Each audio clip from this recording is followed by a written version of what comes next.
On one hand, cancers are increasing. Young people are dying of heart attacks. What is going wrong?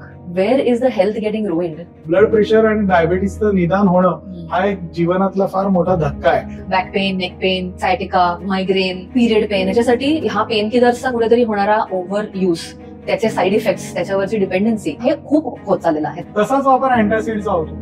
Acidity झाली की ऍसिडिटीची गोळी घ्या, पण ऍसिडिटीच्या गोळीचे काही दुष्परिणाम आपल्या लक्षात येत नाही. ते ऍसिडच जर तुम्ही कमी ठेवलं तर तुम्हाला जुलाब होण्याची शक्यता जास्त असते. आता कोविड काळात सुद्धा आपल्या देशात जेवढी काळीबुरशी झाली एवढी कुठेच झाली नाही, पण त्याचं कारण बेसुमार वापर रेमडेसिवीर आणि डेक्सामेथासोन. जितक्या पेशंटचे सीटी स्कॅन केले गेले तेवढे दुसऱ्या कुठल्याच देशात झालेले नाही. सीटी स्कॅननी कॅन्सरचा धोका वाढतोच ना.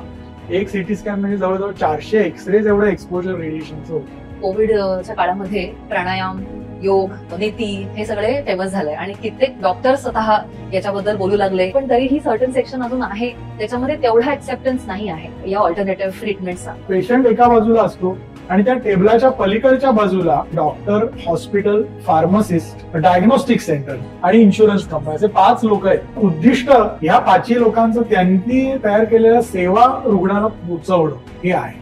आणि रुग्णाला ऍक्च्युली हवं असतं आरोग्य. यातनं आरोग्य मिळणार आहे का काय मिळणार आहे हा खरा प्रश्न.